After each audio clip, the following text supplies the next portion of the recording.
गुड्डू जी सुन पा रहे हैं आप? लग रहा है संपर्क नहीं हो पा रहा उनसे, उनकी आवाज तो आ रही थी लेकिन शायद डिस्कनेक्ट हो गया फोन। एक और सवाल था सचिन के थ्रू हमारे पास कि सरकारी जो नौकरियों के लिए वो पढ़ाई करते हैं, तैयारियां करते हैं, लेकिन सफलता उनको नहीं मिल पा रही है। इसमें क्योंकि क्या कहा जाए कि हम 10 नौकरियां हैं, 1000 लोग हैं, अगर तो हम सिर्फ नौकरियों के पीछे अगर नहीं मिल पा रहे हैं तो दूसरी तरफ भी तो डाइवर्ट हो सकते हैं। बिल्कुल, केवल नौकरी ही पकड़ के हम रहेंगे तो फिर तो बहुत दिक्कत हो जाएगी, क्योंकि आपको भी आपके ऊपर जिम्मेदारी है, आपको अपना परिवार चलाना है, इसके लिए आपको रोजगार चाहिए। अगर सरकारी नौकरी नहीं मिलती है तो दूसरा कोई कारोबार किया जाए या दूसरा कोई छोटी मोटी नौकरी किया जाए और उसमें रहते रहते सरकारी नौकरी की तैयारी किया जाए, आज नहीं कल तो सफलता जरूर मिलेगी मोहम्मद गोरी की तरह से।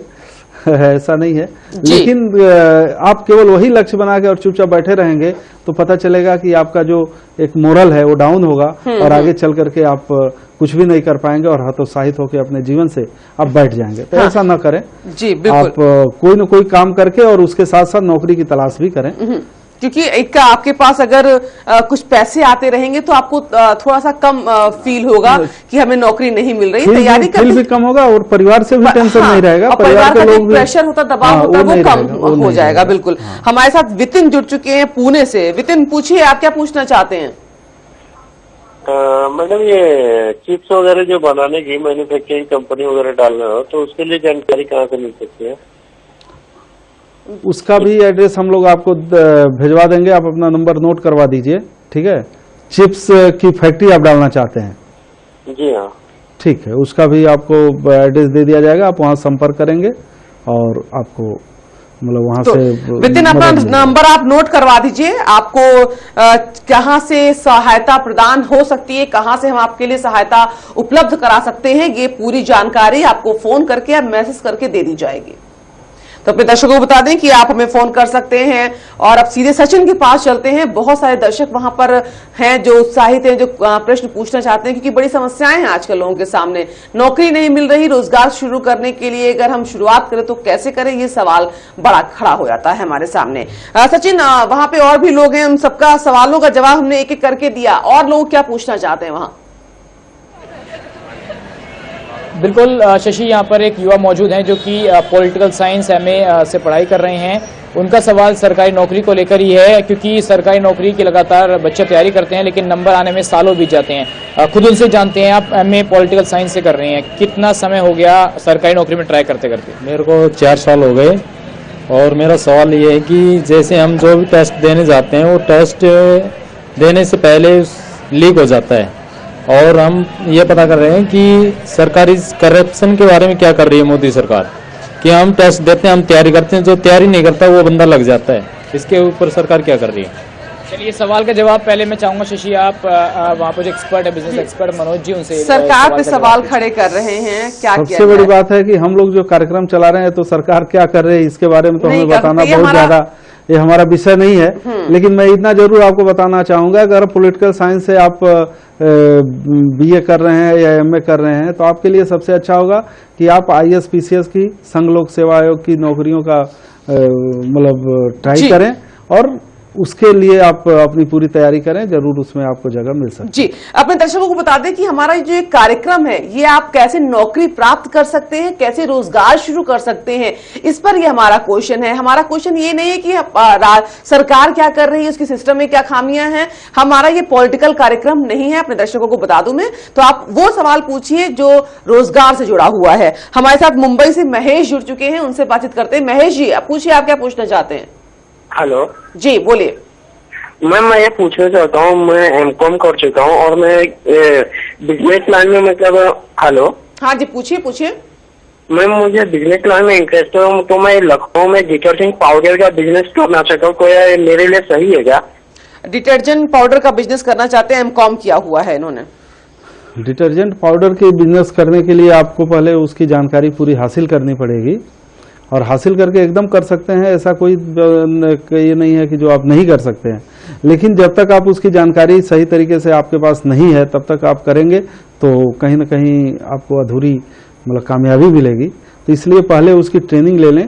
और ये सारी ट्रेनिंग है आपका जो वहाँ पे उद्योग डिपार्टमेंट या जिला उद्योग केंद्र है, आप वहाँ से संपर्क करें, वहाँ से आपको ये सारी जानकारियां मिल जाएंगी। जी, तो आपको हमारे सवालों का जो आपने सवाल किया उसका जवाब मिल गया होगा। एक दर्शक है सुमित, मधुबनी बिहार से, वो जुड़ चुके हैं। सुमित, पूछिए, आपको क्या पूछना है? मैम, मैं बिहार मदन से बोल रहा हूँ। आप टीवी की आवाज कम करिए। सुमित, सुन पा रहे हैं आप? मैम, मैं BA इंग्लिश ऑनर्स से कर रहा हूँ और मैं हेलो। हाँ जी, आपकी आवाज तो आ रही, लेकिन टीवी की आवाज मुझे पहले सुनाई दे रही है और आपकी आवाज मुझे बाद में सुनाई दे रही है। तो आपसे गुजारिश है मेरी कि टीवी की वॉल्यूम कम कर दीजिए, फिर प्रश्न पूछिए। हेलो। जी सुमित, दोबारा आप फोन कर लीजिए। कुछ तकनीकी प्रॉब्लम है शायद, मुझे लग रहा है, इसलिए आपकी आवाज मुझ तक सही से पहुंच नहीं पा रही है, या शायद आप हमें सुन नहीं पा रहे हैं। तो इनका डिटर्जेंट वाला तो खैर सॉल्व हो गया कि जब तक हम इसके बारे में हमें जानकारी नहीं होगी तो मुश्किल हो जाएगा काम करना, क्योंकि हमने एमकॉम किया हुआ है और हमारा जो है पूरा एमकॉम की तरफ अगर हम ज्यादा काम करें तो वो ज्यादा अच्छा होगा। अरविंद, एक और दर्शक जुड़ चुके हैं दिल्ली से, उनसे बातचीत करते हैं। अरविंद, पूछिए, आपको क्या पूछना है? मैम, एक्चुअली मेरा नाम परवीन है। हाँ परवीन, पूछिए। हाँ, मैं लास्ट 7 साल से जॉब कर रहा हूँ manual accounting company private limited firm में। बट मैंने इसी साल अपनी ग्रेजुएशन करी है BA से। तो मुझे यही पूछना था कि मैं अपने लाइफ को किस मूव में लूँ, अकाउंटिंग फील्ड में कि कोई और फील्ड मुझे चॉइस करनी चाहिए? 7 साल से इस फील्ड जब आप इस फील्ड में हैं 7 साल से, तो आपको इस फील्ड की अच्छी जानकारी हो गई होगी, तो आप दूसरे फील्ड में जाएंगे तो फिर वहाँ 7 साल आपको लगाने पड़ेंगे। आप इस फील्ड को, बट मैं BA कर रहा हूँ ना। नहीं, आप BA कर रहे हो तो ठीक है, लेकिन आपने अकाउंट को क्यों चुना? अगर BA करना था तो अकाउंट को चुनना नहीं चाहिए था, आपको BCom चुनना चाहिए था। बहरहाल अगर आपका अकाउंट में अच्छा नॉलेज हो गया हो तो BA करना भी कोई बहुत बड़ी बात, बहुत गलत नहीं है। आप अकाउंट्स में कारोबार कर सकते हैं अपना।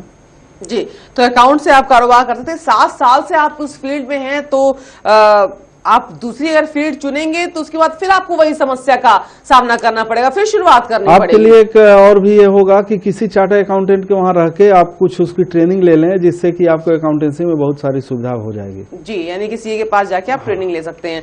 सचिन के पास रुक करते हैं। सचिन, वहां पर और भी कई लोग मौजूद हैं, उनका क्या सवाल है? देखिए शशि, लोगों के सवाल तो काफ़ी ज़्यादा हैं, लेकिन हमें देश भर से भी सवाल लेने पड़ते हैं, इसलिए कुछ और युवा यहाँ पर मौजूद हैं। आप बताइए, आप क्या सवाल पूछना चाहते हैं? मैं मोदी सरकार से ये सवाल पूछना चाहता हूँ कि सबसे पहले ठेकेदारी खत्म करी जाए।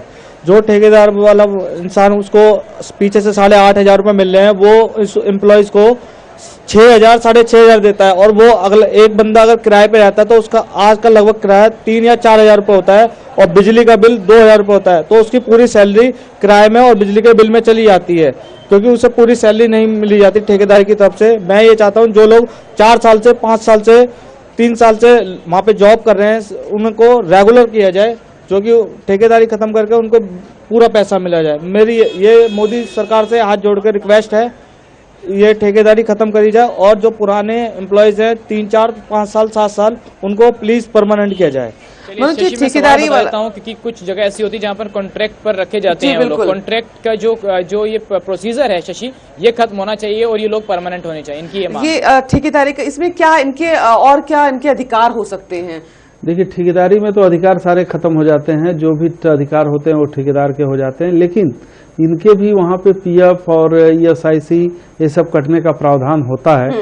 इनको देखना चाहिए कि वो चीजें, वो सुविधा भी इन्हें मिल रही है नहीं मिल रही है। इनका कहना है कि हमें जैसे अगर 10,000 है तो 8,000 मिलता है, ठेकेदार पैसा काट लेता है। ठेकेदार तो अपना कमीशन ले लेते हैं, ये तो सही बात है, और उसी के साथ उनका कॉन्ट्रैक्ट भी, एग्रीमेंट भी उसी तरह से होता है। तो ये तो खैर एक प्रथा चल रही है, इस प्रथा पे मतलब कंट्रोल कर पाना इतना आसान भी नहीं है।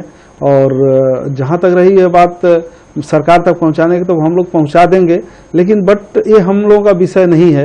इस विषय पे हम लोग बहुत ज्यादा चर्चा कुछ नहीं कर सकते। इस पे हम कुछ ज्यादा, क्योंकि ये तो सब एक प्रशासन का काम है, सरकार का काम है, सरकार हम को पहुंचा सकते हैं सोचना है। हम पहुंचा सकते हैं आपकी बात, कोशिश करेंगे कि आपकी बात पहुंचाई जा सके। अपने दर्शकों को बता दें कि बात हो रही है रोजगारी पर, कि किस तरह से आप रोजगार कर सकते हैं, किस तरह से नौकरी में अगर सफलता नहीं मिल रही है तो आप कौन सा लघु उद्योग शुरू कर सकते हैं, जो आपकी जमा पूंजी है उतनी जमा पूंजी में कितना ही आप काम शुरू कर सकते हैं। छोटे से ब्रेक के लिए रुकेंगे और आप ब्रेक के बाद भी आपके सवालों का जवाब देने के लिए हम तैयार हैं।